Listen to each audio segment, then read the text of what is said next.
తాకట్లో ఉన్న బంగారాన్ని విడిపించి ఆ రోజున మార్కెట్ ధర కట్టి మిగిలిన డబ్బును మీకు అందిస్తుంది కొమ్మూరి గోల్డ్.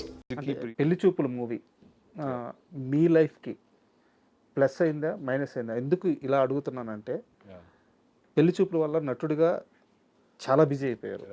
సో దానివల్ల డైరెక్షన్ వదిలేయాల్సి వచ్చిందా? మీ లైఫ్లో పెళ్లి చూపుల మూవీ రోల్ ఏంటి? ఎలా చూస్తారు ఆ మూవీని? No, it's a wonderful thing. It's a wonderful moment and a wonderful milestone in my career. దాన్ని పెద్దగా ప్లాన్ చేయలేదు, జస్ట్ మైండ్ ఓపెన్ అయింది. అప్పటికి నాకు అప్పుడప్పుడు ఆఫర్స్ వచ్చేవి అనమాట. ఆనంద్ తర్వాత అప్పుడప్పుడు ఆఫర్స్ వచ్చేవి. అవి ఎప్పుడు అంత ఎక్సైటింగ్ అనిపించలేదు, లేకపోతే దీంట్లో ఏదో విషయం ఉంటుంది అని అనిపించలేదు పెళ్లి చూపుల వరకు. యూనో అప్పటికి నా మైండ్ సెట్ కూడా కొంచెం అప్పుడు 100% ఓన్లీ ఫోకస్డ్ ఆన్ డైరెక్షన్ ఉండే నేను. కానీ పెళ్లి చూపుల టైంకి నేను నా మైండ్ కొంచెం ఓపెన్ చేశాను. కాదు భయ్, నువ్వు చేయొచ్చు కదా, ఏముంది, చాలా ఏళ్ళైంది, వై నాట్. అంటే ఆనంద్ డాలర్ డ్రీమ్స్ చేసేటప్పుడు నేను మనం యాక్టర్ అవ్వాలి అనే అంబిషన్తో, నేను డైరెక్టర్ అవ్వాలనే అంబిషన్తో వచ్చాను అనమాట. సో ఇవేంటంటే ఒక యాక్టర్గా, ఒక డైరెక్టర్గా మనం కొన్ని చేయాల్సి వస్తుంది, చేసాము అండ్ ఎంజాయ్ చేశాను యాక్చువల్లీ. కానీ ఎస్పెషలీ తెలుగు సినిమాలో నేను ఎట్లా ఫిట్ అవుతాను యాక్టర్గా? నాకు డాన్స్ రాదు, యాక్షన్ చేయగలుగుతారో లేదో నాకు తెలీదు. సో డాన్స్ అయితే 100% రాదు. సో మనకి ఏదో పెద్ద ఫిట్నెస్, ఫిజిక్, సిక్స్ ప్యాక్ ఏం లేదు. సో అంటే I never really thought of my self as you know kind of. But around పెళ్లి చూపులు దే వాజ్ నా లైఫ్లో కొన్ని అంటే సిచ్యువేషన్ కొంచెం అంటే ఓపెన్ అయిపోయింది మైండ్ కొంచెం. అరే ఇన్ని రోజులు నువ్వు కష్టపడుతున్నావు, డైరెక్షన్ చేస్తున్నావు, సడన్గా ఇట్లా ఆఫర్ వస్తే వై నాట్. అప్పటికే 2-3 ఆఫర్ వస్తే నాకు సబ్స్టాంటివ్గా అనిపించలేదు. 10 years అయింది కదా సార్, అప్పుడు 10-12 years అయిందా? పెళ్లి చూపులు వచ్చా? కాదు, పెళ్లి చూపులకు ముందు మీరు యాక్ట్ చేసి 2000 ఆనంద్ ఎప్పుడు 2003. So almost 15 years. 15 years. Okay. పెద్ద ఆఫర్స్ కూడా లేవండి. నేను నిజంగా చెప్పాలంటే పెద్ద ఏదో ఆఫర్స్ ఆనంద్ తర్వాత వచ్చినాయి అంటే నో, నాట్ రియలీ. నాకేం రాలేదు. అండ్ ఉండేవి కూడా అస్సలు they were not, they didn't make sense actually. So పక్కన పెట్టాను అండ్ ఓన్లీ డైరెక్షన్ మీద కాన్సన్ట్రేట్ చేస్తూ ఉన్నాను. వెన్ పెళ్లి చూపులు it happened and I was open for it. So coming back to your question, అది నెగిటివ్ అయిందా పాజిటివ్ అయిందా డైరెక్షన్ వలన? కాదు, నేను దాని తర్వాత యాక్చువల్లీ 2 వెబ్ సిరీస్, ఇంకొక సినిమా కూడా తీసాను. So it might have, I have always been very picky with my projects which I direct అండి. ఎందుకంటే డైరెక్ట్ చేసేటప్పుడు మనం అన్నీ వదులుకోవాలి, at least for span of minimum 6 months to almost a year. So నా యాక్టింగ్ ప్రాజెక్ట్స్ ప్రాపర్గా అలా ప్లాన్ చేసుకుంటూ మనం డైరెక్షన్లో దిగుతాం. అండ్ డైరెక్షన్ ఏంటంటే ఆ ప్రాజెక్ట్స్ అవన్నీ మన కంట్రోల్లో ఉండవు. కొన్ని సెట్ అవ్వాలి, డేట్లు అవ్వాలి, డబ్బులు ఉండాలి, చాలా రకమైన ఫ్యాక్టర్స్ ఉంటాయి కదా for a project to take off. So yeah, but I think ఈ ఇయర్లో డెఫినెట్లీ నేను చేస్తున్న సినిమా ఇప్పుడు ఎర్లీ పోస్ట్ ప్రొడక్షన్ స్టేజ్లో ఉంది. డెఫినెట్లీ మీ ముందు మళ్ళీ ఆ సినిమాతో నేను వస్తాను, ఒక డైరెక్టర్గా వస్తాను. సో కాస్త డీటెయిల్గా చెప్పండి ప్రాజెక్ట్ గురించి. It's a feel good film అండి.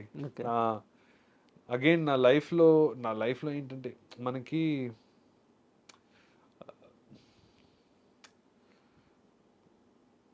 it's a story about your relationship with your life.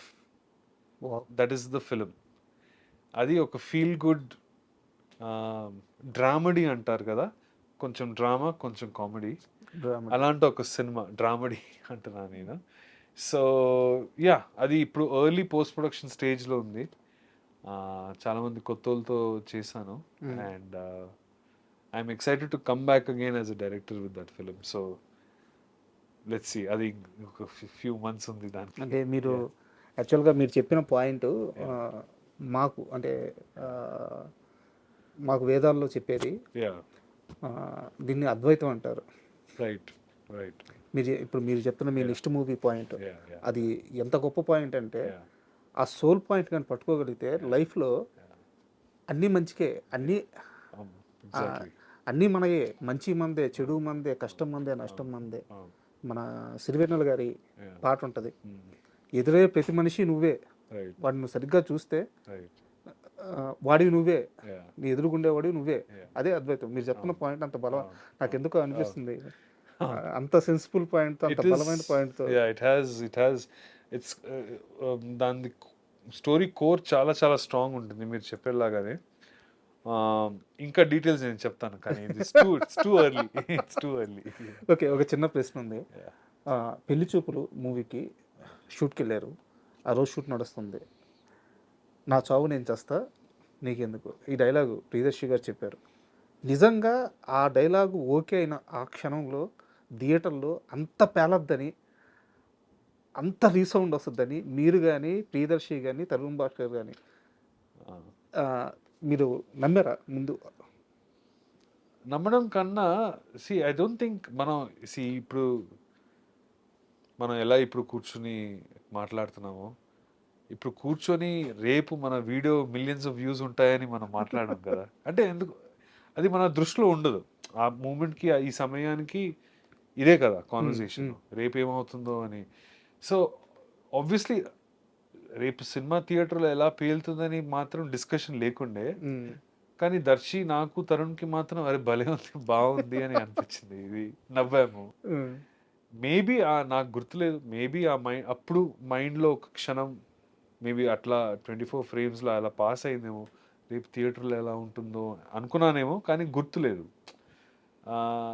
Some of the most significant things in life కదా, అది జరిగేటప్పుడు చాలా మామూలుగానే జరుగుతుంది, అది సింపుల్గానే జరుగుతుంది. ఒక యూనో ఇప్పుడు ఫర్ ఎగ్జాంపుల్ మనం ఆనంద్ గురించి మాట్లాడితే, నేను శేఖర్ జస్ట్ కూర్చొని వినోవా కాఫీ షాప్లో కాఫీ తాగితే శేఖర్ అన్నాడు ట్యాగ్ లైన్ ఏముండొచ్చు, నేను కాఫీ తాగుతూ మంచి కాఫీ లాంటి సినిమా అవ్వచ్చు కదా.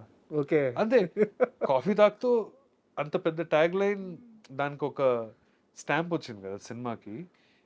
Some of the simple things and simple decisions you make, దాని గురించి మనం ఆ క్షణంలో అంత ఆలోచించాం మనం. బట్ ఆ క్యాప్షన్ ఎంత వైరల్ అయిందంటే ఆ టైంలో. There you go. So okay, అదే ఇప్పుడు నా సావు నేను సస్తాన్ సిచ్యువేషన్కి కూడా మనం అప్పుడు నవ్వాం, బట్ థియేటర్లో ఎలా ఉంటుందో, రేపు మీమ్స్ అవుతాయా, రేపు ఇంత క్రేజ్గా ఉంటుందా, ఇంత వైరల్ అవుతుందా అని ఎప్పుడు అనుకోలేదు యాక్చువల్లీ, నిజంగా చెప్పాలంటే. So that's the beauty of certain things in films. You know small decisions కొన్ని తీసుకుంటాము, అది రేపు ఎలా డెవలప్ అవుతుందో మనం చెప్పలేము కదా. ఈ మధ్యకాలంలో మీకు నచ్చిన ఆ new age director movie, director పేరు వస్తుంది కానీ మీకు నచ్చిన మూవీ, భలే తీసాడే మూవీ, కొత్తగా అట్లా అనిపించిన మూవీ ఏంటిది ఈ మధ్యకాలంలో? ఈ మధ్య కాలంలో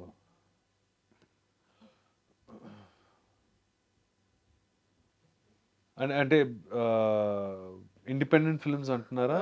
ఫీచర్ ఫిలిమ్స్. కల్కి ఓన్లీ. కల్కి, యా, ఎందుకంటే Nagi's take on that mythology